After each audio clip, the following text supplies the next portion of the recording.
Gimbo Kali, you know the problems. We all know the problems. But I just want to be a part. I just want to see every lower income African American neighborhood in Chicago and cities like Chicago.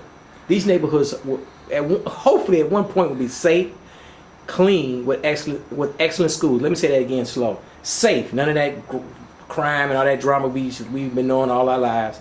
Clean, and the schools are excellent. Do you think we could ever have that? And what's the solution, man?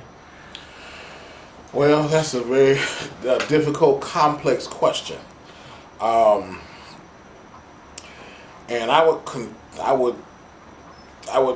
of question whether we really know what the problem is or not. Oh, go ahead.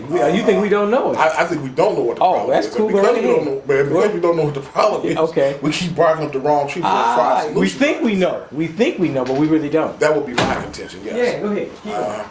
And so I just win. Yeah, go ahead. So to me, one of the primary problems that we have is dealing with this whole identity crisis in terms of who we are. Because if you don't know who you are, then you don't know whose side to be on. You don't know who to pledge allegiance to. You don't know who your friends are, your enemies are. A lot of our problem comes from us trying to conform to Americanism.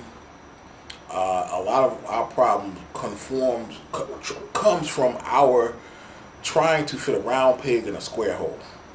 All right, we keep trying to make ourselves fit into this society when this society was never designed or intended to fit us in or include us. All right, black president notwithstanding, that doesn't change any of that. Well, I gotta cut in. People would say, listen, some of us have integrated and assimilated. Some of us fully, some of us partially have assimilated and integrated into quote unquote mainstream society. You would agree, right? No, I would not. Well, let me say this. No, go ahead. No, all right, and the reason I say this like this is this. We use this term integration very liberally, and I don't think most of us have a clear understanding what that term means. Integration is the voluntary coming together of two relatively equal groups. What happened to black people in the context of America was not integration. What happened to us is called amalgamation. Amalgamation is when a large, powerful group swallows up and consumes a small, powerless group. That is what happened to black people in America. We did not experience integration, we experienced amalgamation. We got swallowed up by this larger group. And we are trying to find ways to fit in the context of this society by going along with the rules that they set. All of the rules are designed to work against our own best interests. All of the rules are designed ultimately for us to fail. It was never intended for us to be fully included within the context of the society. And so, how do I substantiate a statement like that? Let's look at the educational system, for example. All right, over the last how far you want to go back? 10 years, 50 years, 100 years? How far do you want to go back? All right, look at the educational system in this country and what has been the goal of that educational system. If you look at education for black people in America, it started off right after the Civil War in the 1800s, where you had these missionary schools and you had these industrial schools. And at a later point, you had various corporations come in and basically pick up where the industrial schools and the missionary schools left off. All of those schools were dedicated to teaching black people how to fit in America on America's terms. And on America's terms meant keeping black people at the bottom of society. And so their goal was to teach us how to fit in comfortably at the bottom of society and essentially stay there. Education is a process that teaches the young to replace the old but continue the existing social order. If you understand in the existing social order that black people are on the bottom, then the education we receive is designed to keep us on the bottom. All right? Go to any predominantly black school come October 11th next year and look at the bulletin boards.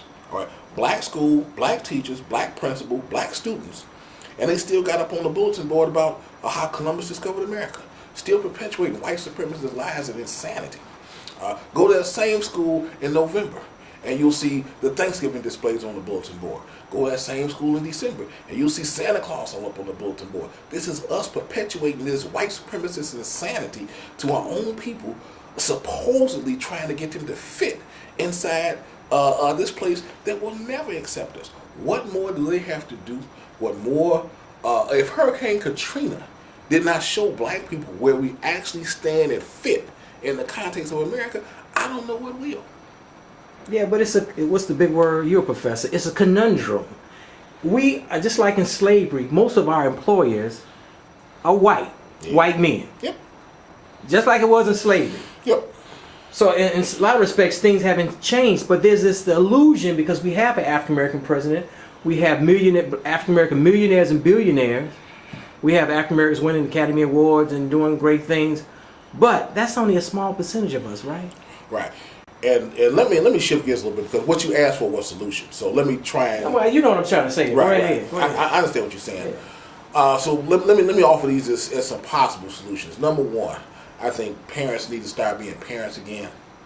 I think whether a guy is with a woman or not, that if he has a child by that woman, that he has an obligation to not only financially support that child, but to spend some quality time teaching that child how to be a responsible adult. All right. I don't care if it's a girl or a boy. If it's a boy, he needs to be teaching that boy how to be a man. And if it's a girl, he needs to be teaching that girl what a real man is as opposed to a male. Because a lot of girls are confused and they can't tell the difference. So I think number one, we need to be spending some quality time with our children and preparing them for the world that they're actually going to be living in, and not this fairy tale world where everything's going to be all right and you're going to be judged by the content of your character and not the color of your skin, because that world don't exist yet. Not here, it don't. All right? And we need to stop lying to our children, pretending like it does, because it doesn't. All right? Black president notwithstanding. This whole notion that because we got black faces in high places means that we have made progress is absolute insanity. All right? I challenge anybody looking at this to compare the conditions of the black community between now and 2011 and 50 years ago in 1961 and tell me how we are better off. I'm glad you mentioned that solution of really raising our children properly, and that is really the problem. That's the crux. And because most of our children, what they say, 72% of our children are born out of quote unquote wedlock. Mm-hmm. And many of our young people and older, we are co-parenting our children. Yes, we are. We ain't got that down in the context of the world we just mentioned. You know what I'm saying? Mm-hmm. I don't think we really understand how to raise children properly in the context of the world we live in, because we don't know how to raise children. A lot of us don't, and we don't know the context of the world we live in. Yeah, I would agree with that too. In too many ways, we depend on our enemies to supply us with basic life-saving information that we need, and they're not going to do that because they're our enemies. Okay.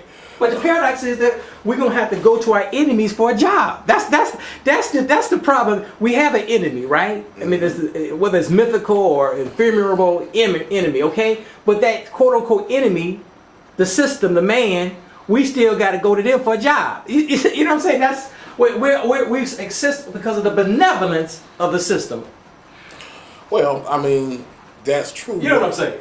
What we have to do, I think, number one, first of all, what we got to do is just get some basic educational and employment skills so that we can be in a position to earn a living for ourselves, no matter who we got to get a job from. I keep seeing and hearing too many people complaining, but they have not made the effort to acquire the education or the credentials that they need to put themselves in a position where they can make a decent, honest living. and there are too many options available to them. To any brother that's listening to this, do not join the Army so you get money to go to college. That is the biggest scam I ever heard in my lifetime. Go to any high school or community college or four-year college and ask them for a financial aid application. You can get financial aid without having to join the Army.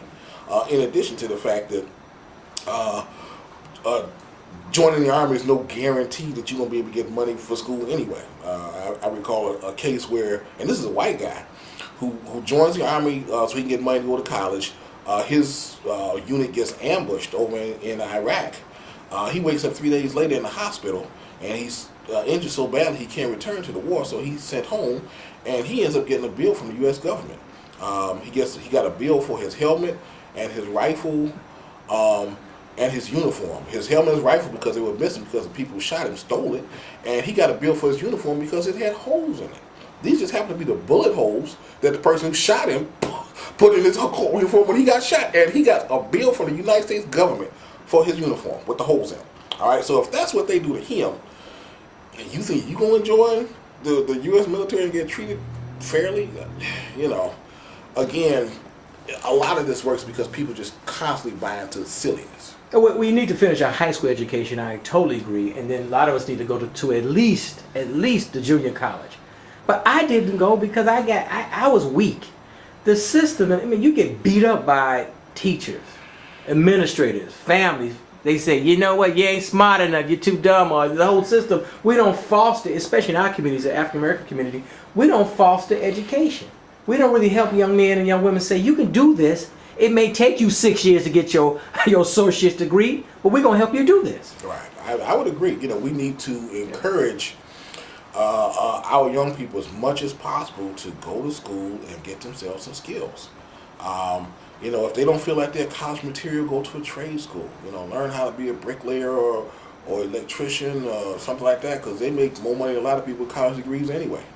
All I'm saying is, there are a number of legal jobs you can get with or without a high school diploma where you can effectively take care of yourself and your family without having to resort to criminal activity. And so, I just encourage people to do that as much as they can. Also, as far as solutions are concerned, we need to have some kind of system of accountability. Until we develop that within the black community, we're never going to get anywhere. Right now, there seems to be an atmosphere of complete unaccountability that prevails. And as a result, it is one of the primary reasons that the black community is preyed upon by everybody, whether you're talking about white police and politicians, or Arab grocery store owners, or Korean wig shop owners, or black gangsters and dope dealers. Everybody preys on the black community because it's free, because it doesn't cost anything to prey on the black community. We either forget, or we forgive, or we do both. And as a result, people are able to commit all kinds of crimes that would probably have to pay for with their lives in other communities that they get away with scot-free in our community because it doesn't cost anything.